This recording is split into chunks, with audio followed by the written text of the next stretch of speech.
Vous êtes en concert dans à peu près dans 1h30. Ça joue là, niveau pression, tout ça, vous avez l'habitude maintenant ou bien? Voilà, on vient d'enchaîner 4 dates, c'est un peu la dernière de la semaine et après on retourne en vacances. Ah ouais, donc ça c'est la 4e ou la 5e? La 4e. Là c'est la 4e. Dans la même semaine? Ouais. Ah, vous êtes chaud là. Ouais, d'affilée, c'était un peu chaud, mais ça va au calme.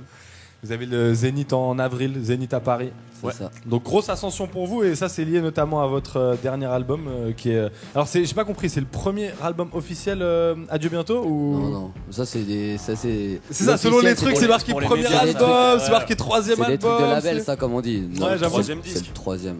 Troisième disque, troisième album, tu vois, en vrai un CD c'est un album. Fin du débat. 3 albums déjà, on est des anciens. Hein. Ouais, de ouf. Avant ça il y avait Enfant Terrible. Ouais. Et puis le premier c'était Clubbing. Ouais, Columbine. Yes. Bah moi je vous ai vu l'an dernier au Transmusical de Rennes, concert incroyable, c'était au Liberty je crois. C'était à la maison, c'était au Parc Expo. Le Liberté on l'a fait il y a pas longtemps là. Ah là ça, ok voilà. Liberté c'était la semaine dernière. Voilà exactement, vous avez bouclé la boucle en un an. À l'époque j'avais lu une interview justement où ça disait que voilà vous étiez aux portes de la gloire et que notamment ça se symbolisait, ça se matérialisait par le fait que vous alliez quitter Rennes pour aller habiter à Paris. Est-ce que ça s'est fait? Ouais, c'est une interview qui nous a suivis parce qu'après il y a plein de gens qui nous ont demandé si on était à Paris, tu vois. On a parlé trop vite parce qu'en plus ça a été mal vu le fait qu'on quitte Rennes par certaines personnes et sauf qu'en fait on n'a absolument pas quitté Rennes quoi. Du coup on est toujours là-bas. Après il y a le goût pour certains comme moi d'aller à Paris mais je fais le flemmard et je trouve pas d'appart donc ouais c'est pas simple. C'est le seul problème. Mais ouais pourquoi pas mais changer d'air. Justement, j'avais kiffé dans cette interview vous expliquer un truc tout bête, mais qu'à Rennes, bah voilà, les loyers c'est moins cher, donc même s'il y a moins d'activités culturelles, ça vous a quand même permis d'évoluer tous dans des immenses colocations où il y en a un qui gérait la vidéo, l'autre qui gérait le studio, les prods, etc.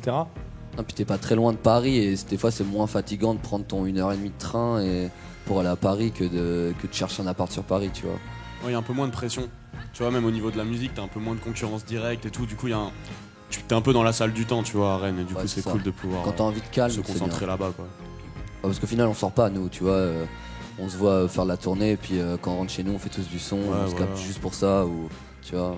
Ouais, les 3 albums ont été complètement faits à Rennes, tu vois, et du coup c'est cool aussi, mais après on n'est pas attaché à la vie, à la mort, à la ville, tu vois, mais on va bouger quand ce sera le moment.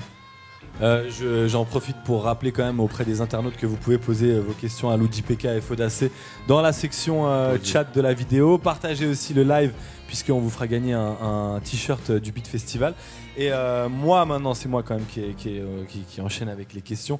Voilà, votre nom de groupe émane d'un film de Gus Van Sant qui s'appelle Elephant, qui parle de la tuerie la tuerie qui a eu lieu à Columbine aux États-Unis. Enfin, plus généralement, est-ce que le cinéma est encore une grosse source d'inspiration pour vous? Et notamment, je précise juste encore, parce que un de vos derniers clips a c'est marrant parce que tu as dit encore. Et c'est ça toute la subtilité de ta c'est question. faux. C'est qu'en fait, c'était une inspiration, ça l'est plus du tout. Ok. Mais dans Adieu bientôt, j'ai vu quelqu'un sur internet qui mettait qu'il y avait des références à certains films. Il y en a, mais c'est plus ça fait longtemps qu'on n'a pas ingurgité de nouvelles références. En fait, on mange un peu sur notre base culturelle depuis 3 ans sur la même, tu vois. Ouais, maintenant. Après, pourquoi pas s'y remettre, mais c'est vrai que on n'est pas en mode cinéphile à bouffer plein de films. C'est un peu une image qu'on nous a collée parce qu'on a une culture. Moi, je mettais plein de films, après, mais tu vois, le cinéma, ça nous intéresse plus du tout aujourd'hui, tu vois. Et je pense carrément plus du tout. Au niveau ciné, on est vraiment des vieux cons en mode c'était mieux avant et qui fait des films des années 90 et tout, tu vois. Bah, on s'inspire plus d'autres musiques que du cinéma pour faire de la musique, tu vois. Après. Je sais pas, ça reste tout le temps, t'as toujours, tu consommes forcément de la vidéo quoi qu'il arrive, mais c'est pas la base du projet Columbine. On s'inspire de clips en vérité. Quoi. On est des consommateurs de clips, de rap américain, français. Est-ce que c'est le fait d'être rentré sur le marché qui vous a fait un peu changer aussi vos habitudes? Non, même pas. Non, je pense c'est la vie. C'est perso vraiment. Il y a des périodes tu vois, des fois t'as envie de t'enfermer, mater des films et. Après, moi je le dis, j'aimerais bien même me mettre à lire des livres et tout, mais tu vois, genre j'ai pas la déterre, j'aurais pu pendant la tournée, j'en ai pas ouvert un seul, tu vois, c'est vraiment.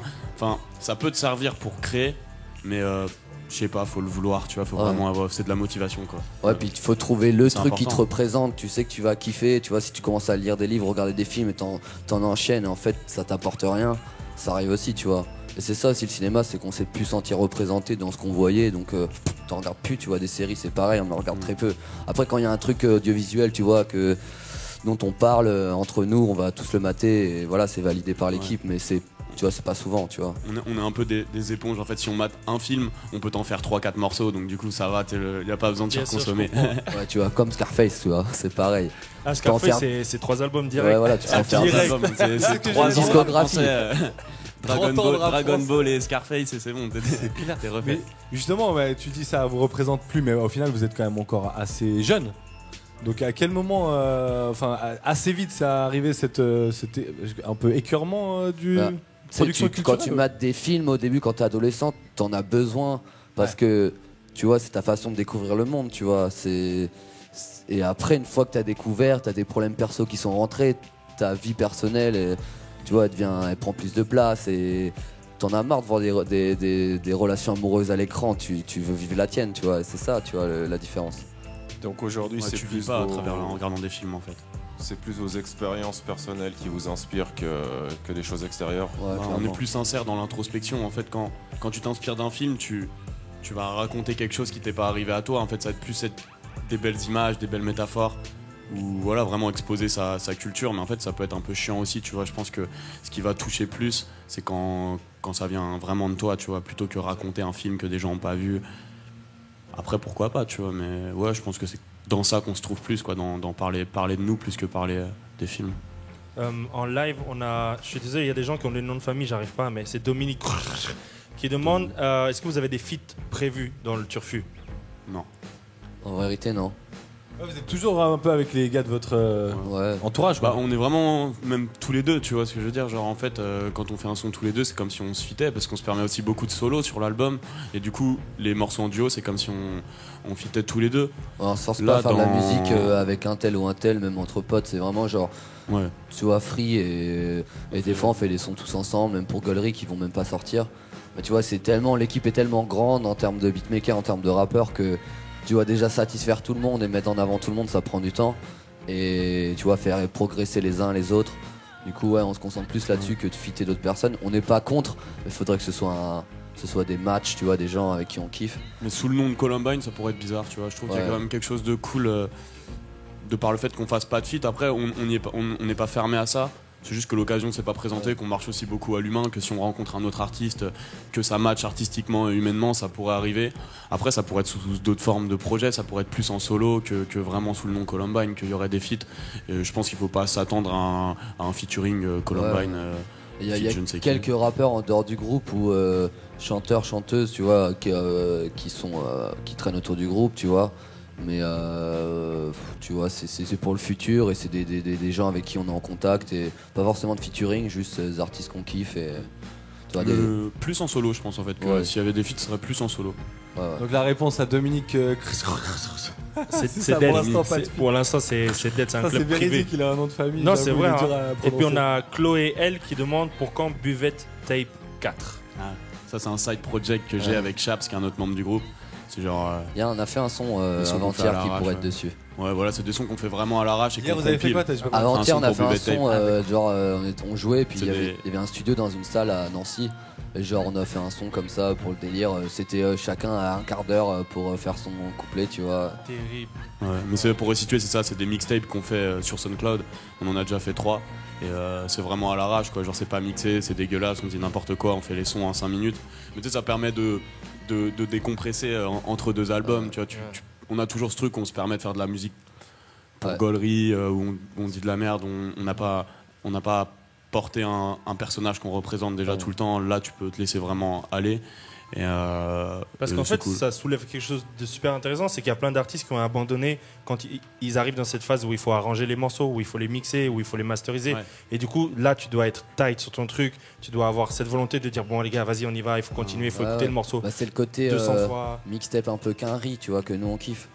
Tu vois, les quinri c'est différent parce qu'ils signent pour 5 albums. Du coup, quand ils font une mixtape ou un album, souvent ils se permettent d'accélérer le processus, de finir le contrat en mettant plus de sons dedans.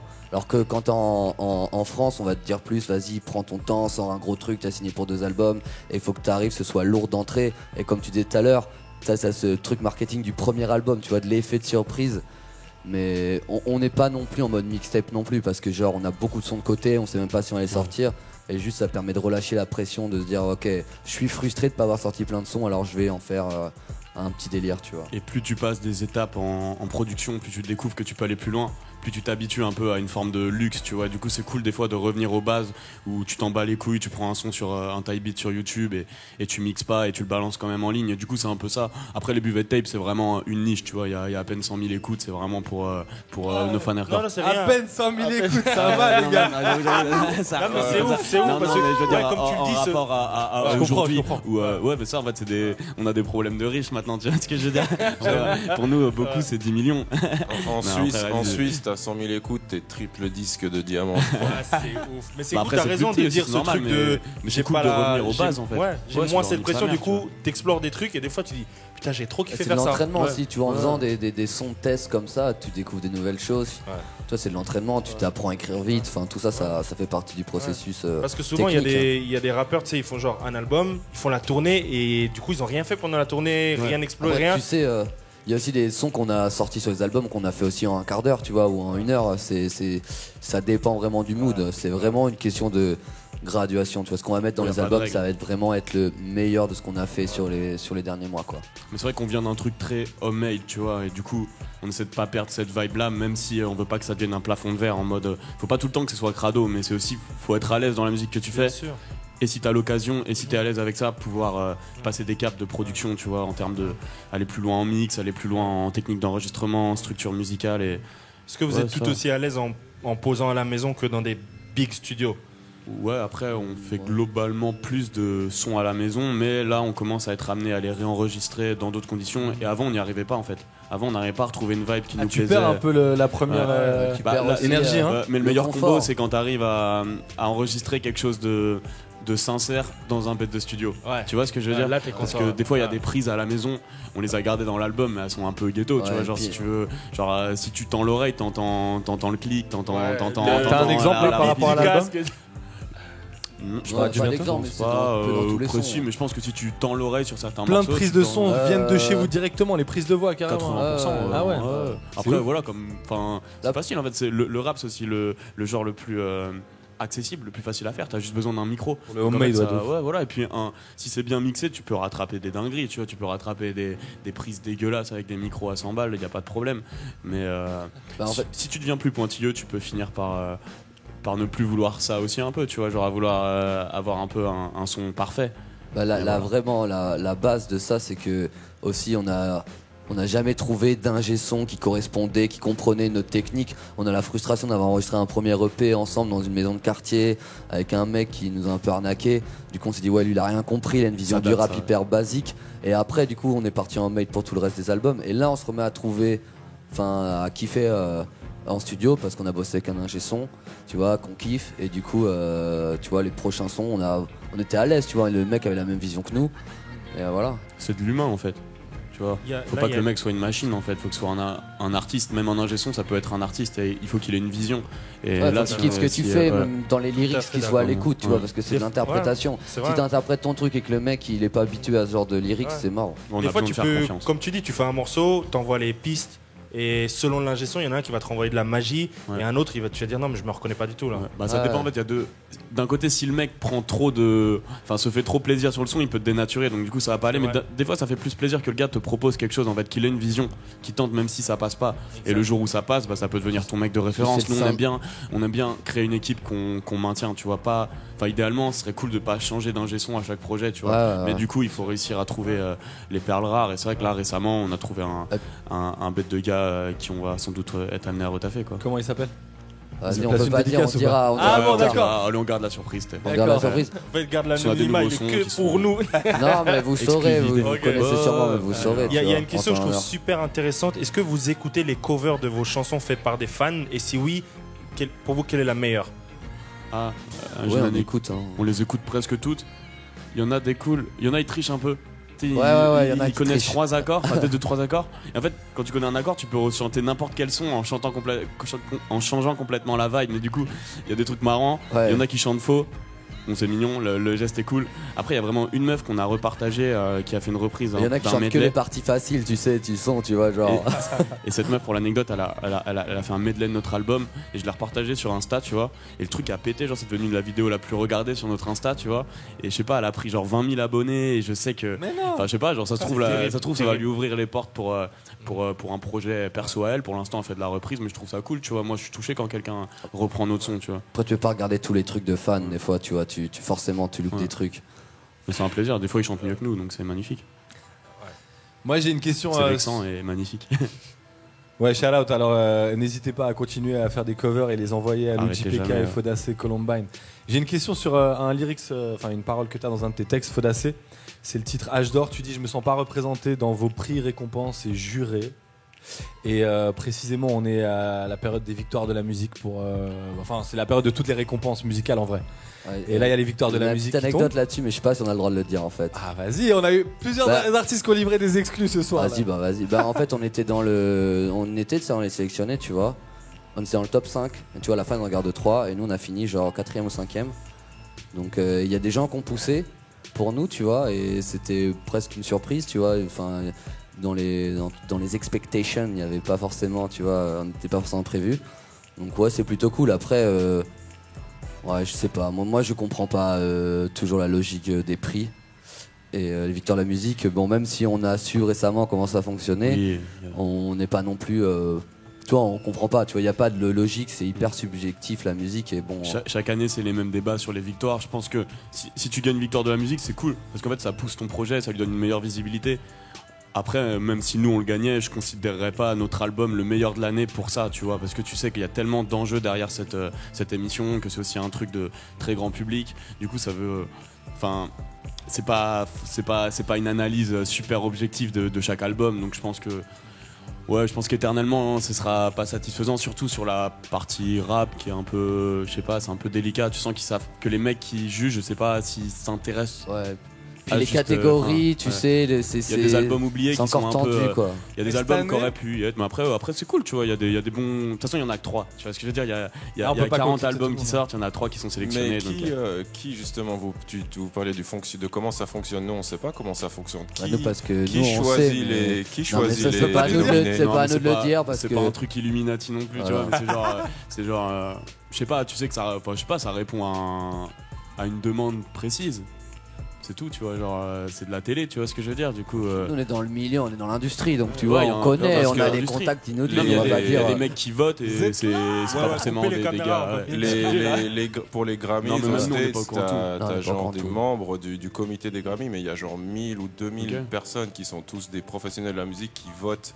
Et pour les victoires de la musique, c'est un truc. Et c'est aussi des pros en partie, non, victoire de la musique? Ouais, non, c'est que des pros. Après, je sais pas le détail, mais ouais, je sais qu'il y a de ça, et puis voilà.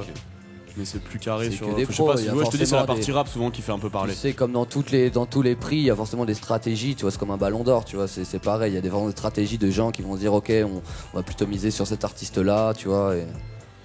Tu vois, quand t'as des artistes d'un même label dans la même catégorie, il faut que tu choisisses aussi qui tu vas pousser. Tu vois. Parce que si t'as les deux en concurrence, tu perds aussi tu vois. Donc c'est ça aussi, tu vois. On a quelqu'un en ligne, Oreo Racing, qui nous demande, vous pensez quoi des comptes mèmes sur vous? On a tous notre fan base sur. Bon, c'est marrant. Je sais pas combien il y en a d'ailleurs. Ouais, il y en a des milliers, il y en a des pas drôles, il y en a des marrants. C'est quoi en mode les cheveux de Luigi PK, le truc? Ah ouais. Non, bah. C'est tellement simple de créer un compte sur Insta, ça prend 2 secondes qu'il y en a, je sais pas, ils en créent 3-4 par jour. C'est des très jeunes qui font ça. En vrai, c'est marrant quoi, ils tuent le temps en faisant des montages sur nos têtes. Des fois, il y en a des cools qu'on repartage, des fois, il y en a qu'on comprend pas. Là, tu vois, c'est la communauté, ils sont mignons, tu vois. Cette semaine, on en a pas mal parlé parce qu'on a eu tout le temps le premier rang en concert, que c'était les mêmes personnes. Tu vois, il y a une meuf, la shout-out, c'est Delphine, tu vois, elle est là, ça fait 15 fois qu'elle vient, elle est là toute la semaine, elle a pris sa semaine. Elle bouge dans les différentes villes avec vous. Et maintenant, c'est les 10 du premier rang, ils se connaissent, ils sont là à toutes les dates, tu vois. Bah, là, on a enchaîné 4 dates d'affilée, et elle sera encore là ce soir, tu vois, elle était là avant-hier, avant-avant-hier, hier, et même place, première arrivée, dernière partie. Ouais. C'est cool, tu vois, mais du coup, je sais pas si elle gère un compte même, mais je sais qu'on a une communauté très qui nous soutient fort. Mais tu sais qu'aux États-Unis, il y en a certains qui font des choses exprès pour être repris par des mêmes, tellement c'est puissant. Ah oui. Tellement un mème peut rendre quelqu'un célèbre alors que cette personne n'a rien fait à la base. Mais nous, ça reste une niche. Ça reste une niche. On n'a pas encore de mèmes sur nous qui sont devenus virales à sortir de la communauté Columbine, tu vois. Genre les gens qui nous connaissent de loin, ils savent pas qu'il y a des mèmes sur nous. Mais le jour où t'as un mème où on sait même pas qui t'es et que ta tête elle tourne partout, c'est là où t'as un vrai mème, tu vois. T'es viral, quoi. C'est ça. On cherche pas non plus, tu vois. On n'est pas dans ce truc de buzz. Faut faire une tête marrante au bon moment qui exprime un truc pour pouvoir la replacer sur toutes les situations, quoi. Les gars, on parlait des récompenses, on va gentiment vous laisser y aller parce que dans 1h10 vous partez en concert. Mais on parlait des récompenses et justement, là on est en 2019, il y a 20 ans, il y a une victoire de la musique qui avait beaucoup fait parler d'elle justement par rapport aux catégories rap, etc. Donc je vous propose d'écouter l'extrait et on en reparle juste après. Régie, quand vous voulez, le prochain extrait sorti en 99. Let's go!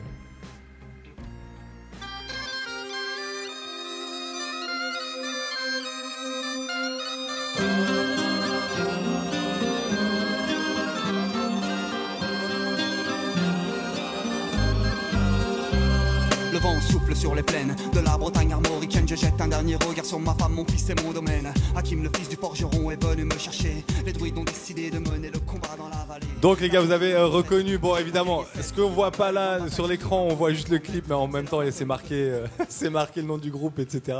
Mais bon, de toute façon, t'aurais reconnu, j'imagine. Oui, la blague facile. Je pense qu'en rap, il y a Mano et Columbine qui viennent de Bretagne. Donc mais la vérité, c'est alors. un héritage. Attends, non, Hocus Pocus, non?